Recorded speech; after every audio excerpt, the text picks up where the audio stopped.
एवं श्री गणेशाय नमः। ओम नमः शिवाय। जो भी श्रद्धालु भगवान शिव का सोमवार का व्रत करते हैं उन्हें यह पावन व्रत कथा अवश्य सुननी या पढ़नी चाहिए।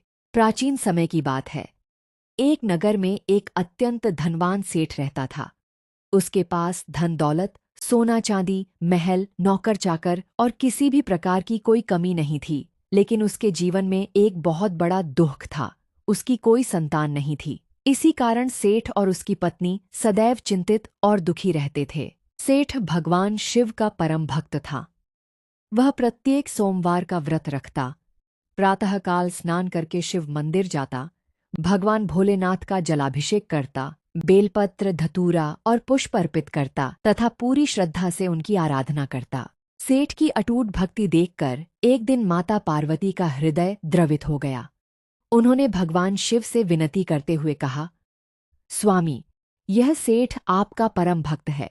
यह नियमित रूप से सोमवार का व्रत करता है, फिर भी संतान के अभाव में अत्यंत दुखी है। कृपा करके इसकी मनोकामना पूर्ण कीजिए। भगवान शिव बोले, देवी, यह संसार कर्म भूमि है।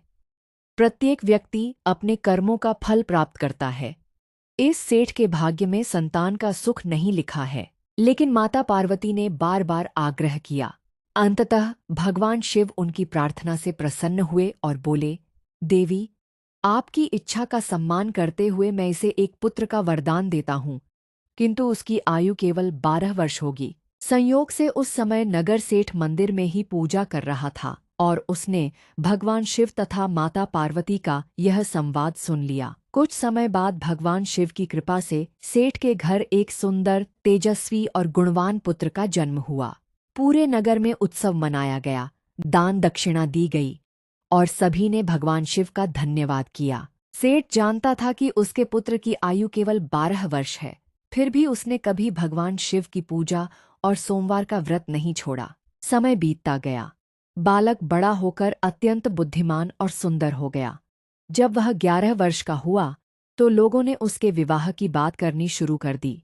लेकिन सेठ विवाह नहीं करना चाहता था, क्योंकि उसे भगवान शिव का दिया हुआ वरदान याद था। उसने अपने साले को बुलाया और कहा, मेरे पुत्र को काशी ले जाओ, वहां इसे विद्या की शिक्षा दिलाओ। रास्ते में जहां भी ठहरो यज्ञ कराना, ब्राह्मणों को भोजन कराना और दान दक्षिणा अवश्य देना। मामा अपने भांजे को लेकर काशी के लिए निकल पड़े। जहां भी रुकते वहां यज्ञ करते, ब्राह्मणों को भोजन कराते और दान देते। यात्रा के दौरान वे एक ऐसे नगर पहुंचे जहां राजा अपनी पुत्री का विवाह कर रहा था। वर पक्ष संकट में था क्योंकि दूल्हा एक आंख से काना था। उन्हें डर था कि राजकुमारी विवाह से इनकार कर देगी। राजा के लोगों ने जब नगर सेठ के सुंदर पुत्र को देखा तो उन्होंने मामा से निवेदन किया कि विवाह की रस्म पूरी होने तक उसे दूल्हा बना दिया जाए। बदले में वे पर्याप्त धन देंगे। मामा और भांजा इस बात के लिए तैयार हो गए। विवाह की रस्में पूरी हुईं। विदाई के समय नगर सेठ के पुत्र ने राजकुमारी की चुनरी पर लिख दिया, तुम्हारा विवाह मेरे साथ हुआ है। मैं राजा का पुत्र नहीं बल्कि एक नगर सेठ का पुत्र हूँ। मैं विद्या प्राप्त करने के लिए काशी जा रहा हूँ। जब राजकुमारी ने यह पढ़ा तो उसने सच्चाई जान ली और कां ने राजकुमार के साथ जाने से मना कर दिया। उधर नगर सेठ का पुत्र और उसका मामा काशी पहुंच गए और शिक्षा प्राप्त करने लगे। समय बीतता गया। धीरे धीरे वह दिन भी आ गया जब बालक की आयु 12 वर्ष पूरी होने वाली थी। उस दिन भी यज्ञ और पूजा चल रही थी। अचानक बालक की तबीयत बिगड़ गई और कुछ ही देर में उसके प्राण निकल गए। मामा ने जब यह देखा तो वे अत्यंत दुखी हुए, लेकिन उन्होंने सोचा कि यदि अभी विलाप किया तो यज्ञ अधूरा रह जाएगा और ब्राह्मण बिना भोजन किए चले जाएंगे। इसलिए उन्होंने धैर्य रखा। पहले यज्ञ पूर्ण कराया, ब्राह्मणों को भोजन कराया और दान दक्षिणा दी। इसके बाद वे फूट फूट कर रोने लगे। उसी समय भगवान शिव और माता पार्वती वहां से गुजर रहे थे। माता पार्वती ने करुण क्रंदन सुना और भगवान शिव से कारण पूछा।